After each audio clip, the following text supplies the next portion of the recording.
sa aking mga ginahambal, sa pinagpupukan naman kung ihatag sa ato panguluyo ang oportunidad na mag-servisyo man sa ila. Considering nag-attend dito sa law enforcement, so we will focus more probably on the development of law enforcement. Kaya isa natin sa nga ginatanaw, ang kwan ba na, bayara kita nga kwan mo, kaya gina-paminsar ba na. Una-una gits, kaya panungdong natin, ano ang rason o motibo na nagdalagan sa pagka-work member sa probinsya sa Iloilo. So may duwa pa letter nga napinsaran, kaya sapat man sa akong mga prayers. Kaya duwa ka letter ini, meaning SP, panggunitang pangunsod. Pero kung tinyo sa SP, ang S stands for service. Kaya pag kita ka service, hindi nga post nga nagka-servisyo sa tao. Okay? Servant leadership and Christ-like service. Secondly, ang P, ang meaning protection sa gyapon. Paano ko makaprotect kaya wala na ako sa enforcement? Like, kinasugal naman ang mga kaputi. Pero ang protection natin tao against mga illegal activities, drugs, counting, wanted persons, and support ng mga illegal activities.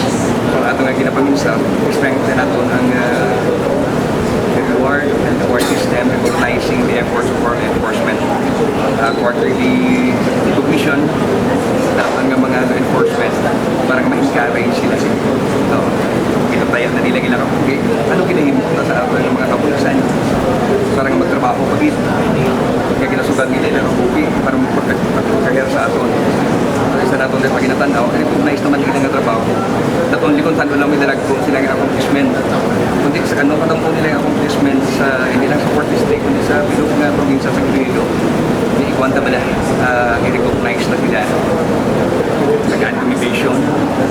Ikaw kung may araw nga makapapost pag iti lang ang moral through reward system, mas maayo pag ito. Hindi nga encourage na sila. Of course, when pumapag, ang atong mga law enforcers, ipiyara ka swito. Pero lain man kung recognize sila din sa atong probinsya. Tapos, hindi lang sa akin, sa proteksyon na, hindi lang sa aton nga mga pumuluyo.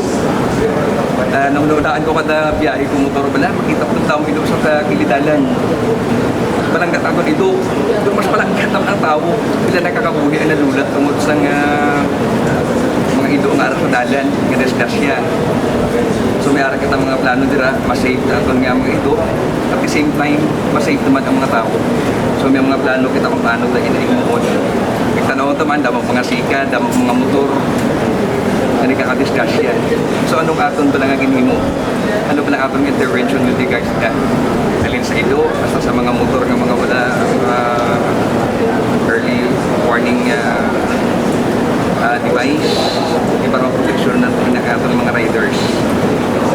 Kaya mga pumuluyo, panagilagi sa natin. May araw kita mga plano, kaya pagkain mo nga resolution pertaining sa talaga bagay. Di law enforcement at mga inalinan, o sa inalinan.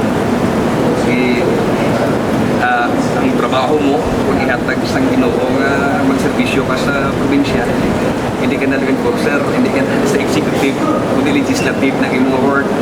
So more on passage of resolution na makabulig, ginapagpagina, makaservisyo sa pumuluyo, pagkakulang proteger sa pumuluyo sa ilo, para sa kapatan, kahit sa atin mga